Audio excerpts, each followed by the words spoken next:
I'm making an updated version of the classic macaroni and cheese by adding chicken to it. And I'm going to start by just preparing the dish that I'm going to put it in.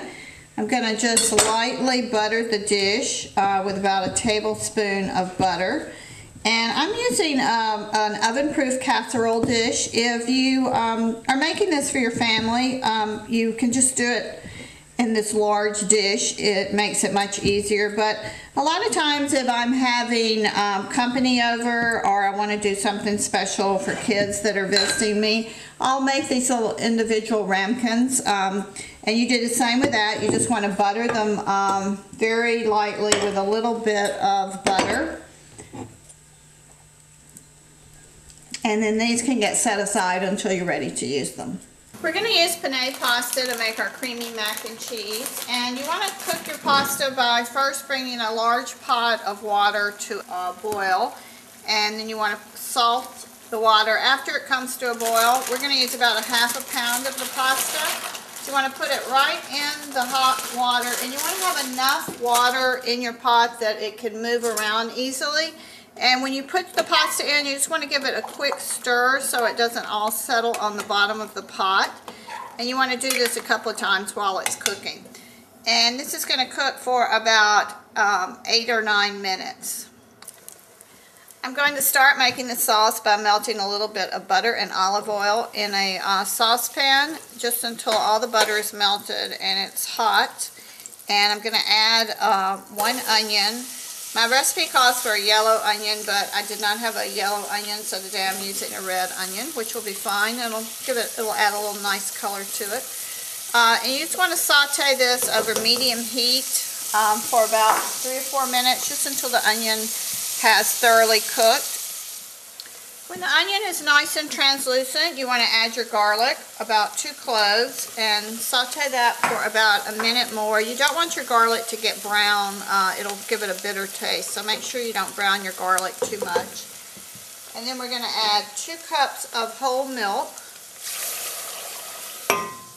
and 2 cups of heavy cream. And we're just going to let this sauce reduce until it reduces by half and thickens for about 20 minutes. When your pasta's cooked to al dente, you just want to drain it and rinse it with cold water.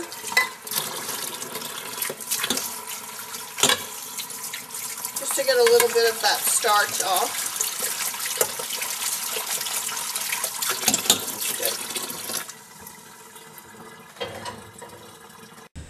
The sauce has been cooking for about 20 minutes now, and you can see that it's gotten a little thicker and it has reduced quite a bit.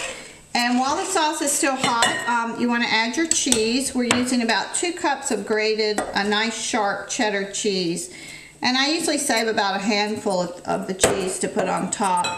About a ½ cup of Parmesan cheese, and also save a little bit of that. A little bit of salt and pepper. And you just want to give this a quick stir until most of your cheese has melted. You can add the chicken. This is about 3½ cups of chicken that has been roasted and then shredded. And about 4 cups of baby spinach leaves that have been washed and drained. And your sauce should be hot enough that your spinach leaves are just going to wilt right in the pot. So just give all of that a stir and your spinach should start wilting. Most of the cheese has melted now. And we're just going to set this aside a minute. And we have our pasta that has been cooked and drained. And we're going to mix all of the sauce with the chicken and the spinach into the pasta. And just give it a really nice mix before we put it in the dish. Get all those onions out of there. And this is a key ingredient. We have a woman that works for us at the market, Laura, that makes fabulous casseroles. And her key ingredient for most of the casseroles she makes is Texas Pete. So you want to put about a teaspoon of Texas Pete in this. And then a little more salt and pepper. And the salt and peppers to your taste.